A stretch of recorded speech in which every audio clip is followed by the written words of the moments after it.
It was a hot, muggy night in Kansas City. 16-year-old Fawn Cox had been working late at Worlds of Fun amusement park. Her mother, Beverly, picked her up and brought her home at 11 p.m., and Fawn was so tired she went straight to bed. Fawn's younger sister, Amber and Felisa, normally slept upstairs with her, but on that hot night, she was the only one in her room.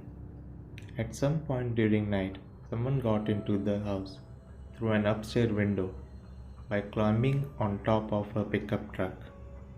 Downstairs, Fawn's family heard nothing. The sound of their loud air conditioner drowned out any noise coming from upstairs, and when the family dog started acting weird, they put it down to the dog being pregnant. Next morning, Fawn's alarm went off at 9:30 a.m.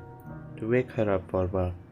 When she didn't turn it off, Beverly and Felisa came upstairs to see what was going on. They were horrified to see someone had strangled and raped Fawn in her bed. Only semen stains were left on her sheet. It was the morning of July 26, 1989. Fawn was lying dead in her bed. Fawn was a high school student who had got her learner's permit just 3 days earlier. She regularly attended church with her family. Her devastated father John took comfort in the family's faith. The only thing that was holding them together was knowing that they will be able to spend the rest of eternity with her someday. In August, police announced they had arrested 3 teenagers. One was indicted by a grand jury on charges of first-degree murder, rape, and sodomy. He spent 8 months in jail but was released when DNA tests failed to conclusively link him to the crime. Charges against the other 2 teenagers were also dropped. Police stayed on the case, following every lead, but they got nowhere. But Fawn's family refused to give up. Every time they heard about an advancement in DNA testing, they would push the police to use it in Fawn's case. They raised money and spoke to media. They bought billboards that went up in Kansas City. The community couldn't forget Fawn either. Monte Clark, a bus driver who had driven for Fawn's church, helped with fundraising and spent 20 years trying to research the case himself.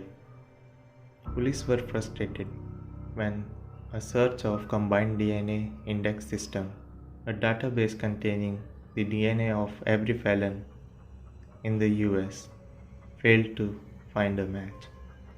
Whoever killed her either was never being charged of any felony or is no longer alive. 30 years after Fawn's death, her family and friends were still looking for the killer and began fundraising for another billboard, holding raffles and competitions. The billboard went up with a huge photo of Fawn's face and the words, "Do you know who killed me?" It offered $10,000 reward for tips that led to the killer. Amber kept track of what people were saying about the case online. Whenever she saw a post about Fawn's murder on a true crime website, she would thank the person for caring and ask them to use their real name if they had any information that might help police. When advanced genetic genealogy testing became available, Kansas City police said it was too expensive for them to use. But in the middle of year 2020, the FBI began funding and testing.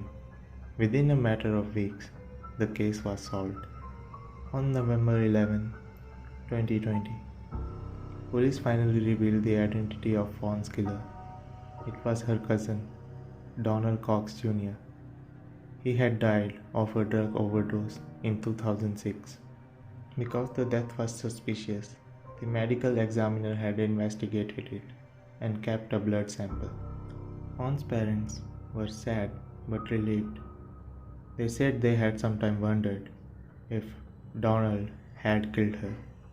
The answers aren't always what we were asking for, but there's closure. Sometimes people we expect least are the ones who stab our back What do you think about Fawn's case? Was justice served? Let me know.